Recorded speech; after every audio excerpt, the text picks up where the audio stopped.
एक गांव में शेरू नाम का आदमी अपनी पत्नी के साथ रहता था। उनके घर में टॉयलेट नहीं था, इस वजह से अक्सर रेशमा शेरू से लड़ा करती थी, लेकिन शेरू उसकी बातों को नजरअंदाज कर देता था। पर एक दिन उन दोनों के बीच में तू तू मैं कुछ ज्यादा ही बढ़ जाती है और शेरू डंडे से रेशमा के सिर पर वार कर देता है और रेशमा वहीं दम तोड़ देती है। अरे ये क्या हो गया? ये मैंने क्या कर दिया? हे भगवान, अब क्या करूं? अगर किसी को पता चल गया तो मुझे इसके खून के जुल्म में पूरी जिंदगी जेल में सड़ना पड़ेगा। क्या करूं? एक काम करता हूं, इसे घर के पीछे आंगन में गाड़ देता हूं, किसी को कानो कान खबर नहीं होगी। फिर इतना सोचकर शेरू रेशमा की लाश को घर के पीछे गाड़ देता है।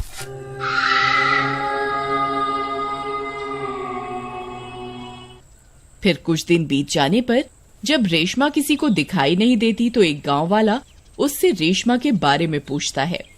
अरे शेरू भाई, भाभी कहीं दिखाई नहीं दे रही आजकल, क्या बात है? क्या बताऊं भाई, वो मुझसे रोज लड़ लड़ कर परेशान हो गई थी। उसने मुझे तलाक दे दिया है और मुझे छोड़कर अपने मायके चली गई है। भाई ये तो बहुत बुरी खबर है भाई। है, चलो तुम उदास मत हो।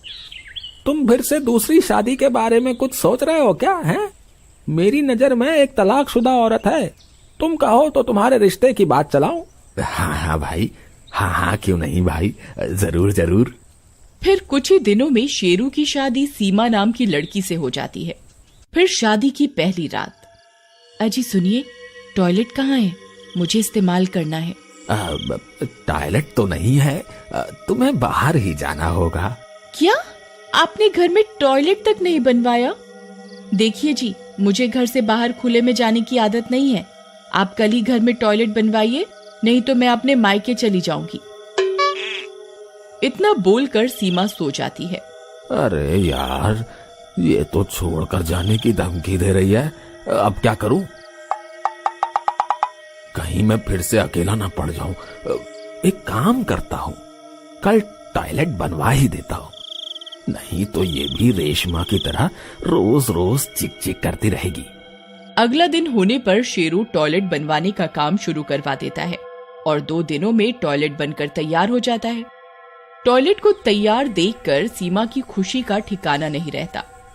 फिर रात होने पर शेरू शौक में नहाने के लिए टॉयलेट जाता है और अपनी मस्ती में नहाने लगता है। तभी टॉयलेट सीट से एक औरत का हाथ बाहर निकलता है।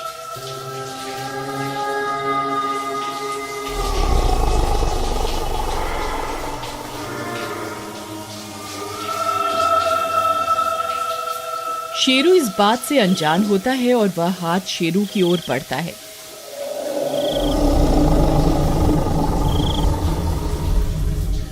तभी सीमा शेरू को आवाज लगाती है। अजी सुनते हो, इतनी रात गए आपको नहाने का क्या शौक चढ़ गया जी?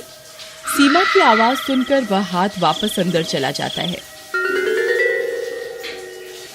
अरे प्रियतम, बहुत मजा आ रहा है। अरे वाह वाह, ठंडे ठंडे पानी से नहाना चाहिए, गाना आए या ना आए, गाना चाहिए है। गाना आए या ना आए, गाना चाहिए। तभी वह हाथ फिर से टॉयलेट सीट से निकलता है और पीछे से शेरू की गर्दन को पकड़ लेता है। अरे कौन है? अरे कौन है? अरे कौन है भाई? मुझे जान से मारना चाहते हो क्या? अरे छोड़ मुझे छोड़। अरे छोड़ कब बात, अरे मेरी गर्दन छोड़। फिर किसी तरह शेरू उस हाथ से अपनी गर्दन छुड़वा कर पीछे हट जाता है। उस कटे हुए हाथ को देखकर उसकी हालत खराब हो जाती है। उस कटे हुए हाथ में लाल रंग की चूड़ियों को देखकर शेरू समझ जाता है कि ये कोई और नहीं, रेशमा ही है। अरे मर गया रे, ये कैसे हो सकता है? ये कमबख्त वापस कैसे आ गई? अरे मर गया रे। अरे सीमा बचाओ, अरे कोई है, अरे बचाओ रे, अरे मर गया रे, हाय रे। तभी वह कटा हाथ फिर से शेरू पर हमला कर देता है और इस बार उसकी गर्दन पकड़कर उसे टॉयलेट सीट के अंदर घसीट कर ले जाता है। अरे ये मैं कहाँ फंस गया? हे भगवान मेरी रक्षा करो। अरे मर गया रे। अरे गांव वालों मुझे बचा लो, ये हाथ मुझे जमीन के अंदर लेकर जा रहा है। फिर शेरू के चिल्लाने की आवाज सुनकर सीमा वहां आती है। अजी क्या हुआ? आप ठीक तो है ना? अजी सुनिए, जवाब दीजिए ना, आप ठीक तो है ना जी? सीमा के बहुत देर तक पुकारने के बाद भी टॉयलेट के अंदर से कोई जवाब नहीं आता। फिर वह टॉयलेट के अंदर जाने की कोशिश करती है, लेकिन टॉयलेट का दरवाजा अंदर से बंद होता है। अब क्या करूं, ये तो अंदर से बंद है, मुझे मदद लानी होगी। फिर भागकर वह पड़ोस के घर में जाती है। श्याम भैया कहाँ हैं आप? जल्दी बाहर आइए। क्या हुआ सीमा बहन? फिर सीमा श्याम को पूरी बात बताती है और फिर श्याम कुछ गांव वालों को अपने साथ लेकर शेरू के घर पहुंच जाता है। शेरू भाई आप ठीक तो हैं? दरवाजा खोलिए।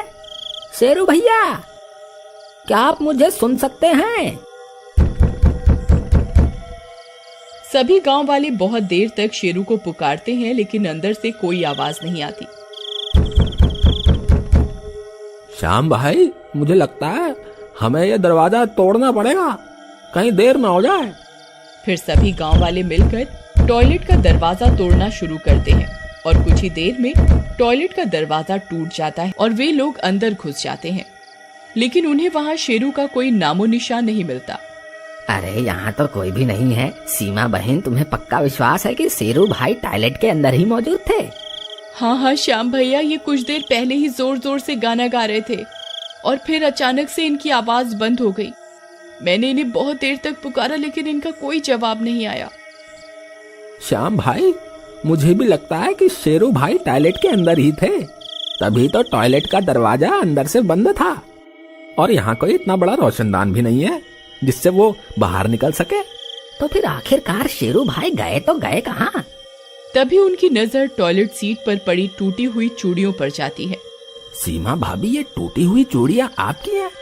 नहीं, मेरी एक भी चूड़ी अभी तक नहीं टूटी है, ये मेरी नहीं है। अगर ये आपकी नहीं है तो फिर ये किसकी चूड़ियाँ हैं? आखिरकार ये चूड़ियाँ यहाँ आई कैसे? फिर गांव वाले टॉयलेट सीट के अंदर झांक कर देखने लगते हैं। अरे भाई कहीं शौक में शेरू भाई इस टॉयलेट सीट के अंदर तो नहीं चले गए हैं? मुझे पक्का विश्वास है शेरू भाई ये देखने गए होंगे कि कमबख्त अंग्रेजी टॉयलेट सीट काम कैसे करती है। फिर कुछ देर इधर उधर देखने पर उनके हाथ कुछ नहीं लगता, तो सब लोग हैरान परेशान होकर वहां से चले जाते हैं और फिर 2 दिनों के बाद टॉयलेट से बहुत तेज बदबू आने लगती है। इस वजह से सभी गांव वाले फिर से टॉयलेट के पास इकट्ठा हो जाते हैं और फैसला करते हैं कि टॉयलेट को तोड़कर यहाँ खुदाई की जाए, और इतना सोचकर वे लोग खुदाई करना शुरू कर देते हैं। कुछ देर खुदाई करने पर उन्हें एक हाथ दिखाई देता है। उसने वही लाल रंग की चूड़ियां पहनी होती हैं। वो लाल चूड़ियों को देखकर लोगों को कुछ समझ में आने लगता है। फिर कुछ और खुदाई करने पर उन्हें रेशमा की लाश दिखाई देती है। उस लाश को देखकर सब चौंक जाते हैं। अरे भाई ई का है? ई तो रेशमा की लाश है, ये यहाँ कैसे आई? ससुरा शेरू तो बोल रहा था कि ये रेशमा उसे छोड़कर मायके चली गई है। दाल में जरूर कुछ काला है। फिर थोड़ी देर और खुदाई करने पर उन्हें शेरू की लाश भी मिल जाती है। उसकी लाश को देखकर सब समझ जाते हैं कि रेशमा की आत्मा ने ही शेरू को जमीन के अंदर घसीटा है। देखो भाइयों, रेशमा के हाथ में भी वही चूड़ियां हैं जिसके टुकड़े हमें टॉयलेट सीट के ऊपर मिले थे। इस शेरू ने ही उस बेचारी रेशमा का खून किया था और यहाँ घर के पीछे गाड़ दिया ताकि किसी को इसकी कानों कान खबर न लग सके। और इस तरह रेशमा का बदला पूरा हो जाता है और उसकी आत्मा को शांति मिल जाती है।